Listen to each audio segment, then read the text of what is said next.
scratcher for people in the ivory towers of academics, why people in third world countries live longer than people from industrialized nations like the United States. Again, if it were money, if it were wisdom, if it were physical fitness, then Americans would be number one when it came to longevity, and we just don't even come close. We're 26th. And so obviously what we're being told, the methods we're using, are not correct. It's just that simple. Actually, back in 1990, we ranked 17th in longevity. In the year 2000, 10 years later, we ranked 24th, and then most recently we've been re-ranked again to 26th. So the trend is down, down, down when it comes to longevity, and the advice we're getting is not very good.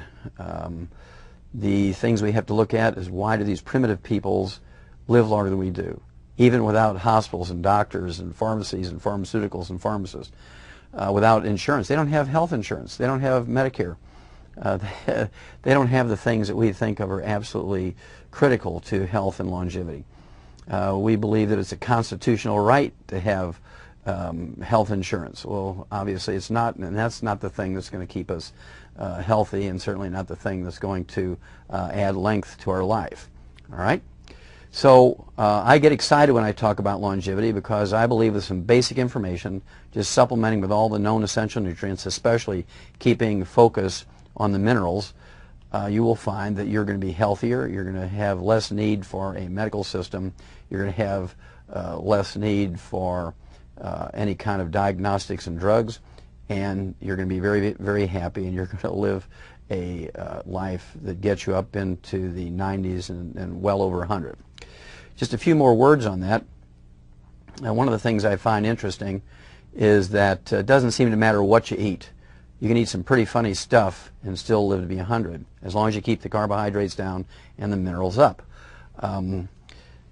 I like a gal by the name of Mzumi Dusti from South Africa. And Mzumi Dusti, back a couple of years ago, was a birthday announcement. She lived to be 114. And I don't know how long she actually lived to, because it was a birthday announcement. And she lived on grasshoppers. She lived on grasshoppers, tortoise meat, which she obviously got her protein from. She got her essential fatty acids from pumpkin seeds. She got beta-carotene, folic acid, and vitamin C from wild herbs that she would pick out in the forest. And then she got some phytonutrients, or maybe antioxidants, from dried fruit. And she drank coffee, and that was her meals. That was her meals. And she was born in a straw hut caulked with cow manure and mud. Her mother had to make mud to smear all over that child to keep the flies and mosquitoes from eating her. And yet she lived well beyond 114, had no vaccinations, had no access to penicillin. So how can a person like this from a third world country live to be 114 without all this medical support?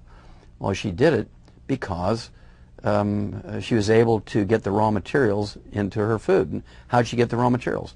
Well, I lived 2 years in South Africa, lived out there, out in the bush, with the exception of 3 days over the 2 years. The rest of the time I lived in the bush. And I can tell you factually that they would take the wood ashes from their heating and cooking fires and put them into their gardens, where they grew their onions and garlic and tomatoes and so on.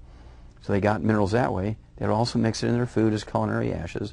As they would make their little cornbread patties, they would mix the wood ashes into the cornmeal before they cooked it, or maybe even ate it as a soup. And they would cut their salt with the wood ashes.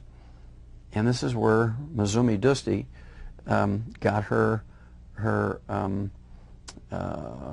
this is where she got her minerals, from the wood ashes. And it's amazing. It's amazing how primitive people do that.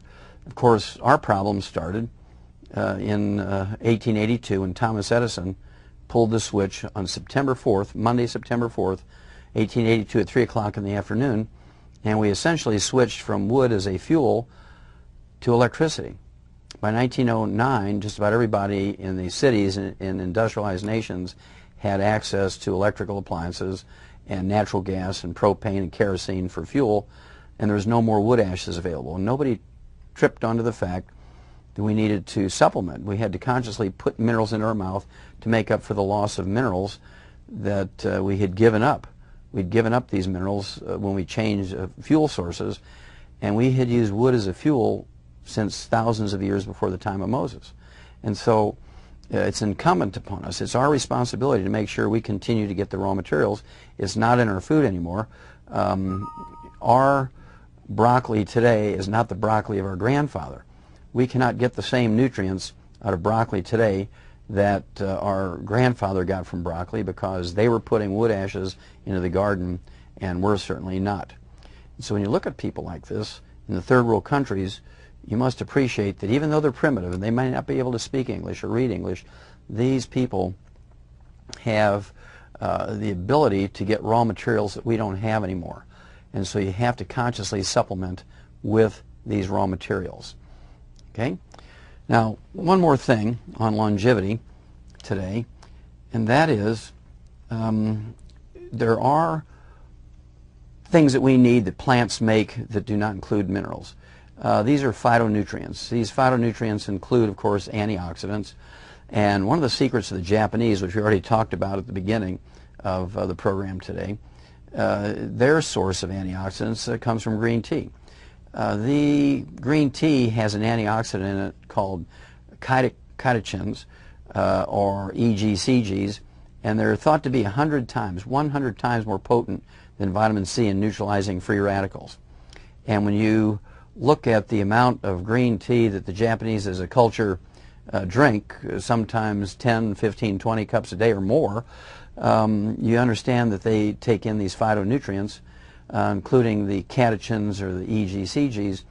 This significantly reduces the rate of cardiovascular disease, organic heart disease, significantly reduces the rate of cancer, and so this is what adds the 5 years to their life.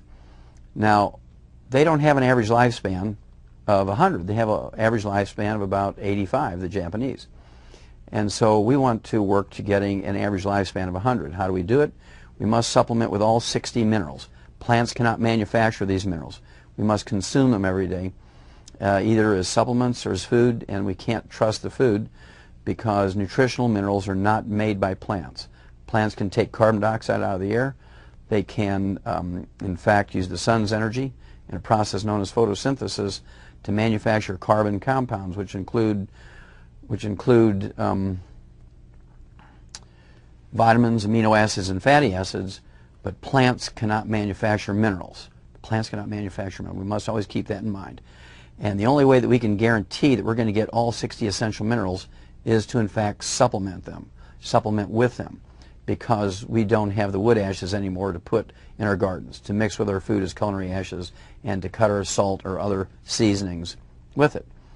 And so I cannot express how important it is to supplement if you want to live to be a healthful 100-year-old. We must supplement because you cannot get it from your food. Nutritional minerals do not occur in a uniform blanket around the crust of the earth. Nutritional minerals occur in veins like chocolate and chocolate ripple ice cream. Nutritional minerals occur in veins like gold and silver. And even in the same fields of a farmer, row number 1 might have 0 essential minerals, row number 5 might have 5, and row number 10 might have 16. So it's a throw of the dice. The only way to beat the odds is to supplement consciously. And I want to thank you for listening today. You've been great, and I hope you follow these simple little processes of supplementation. And if you do, the odds are you'll live to be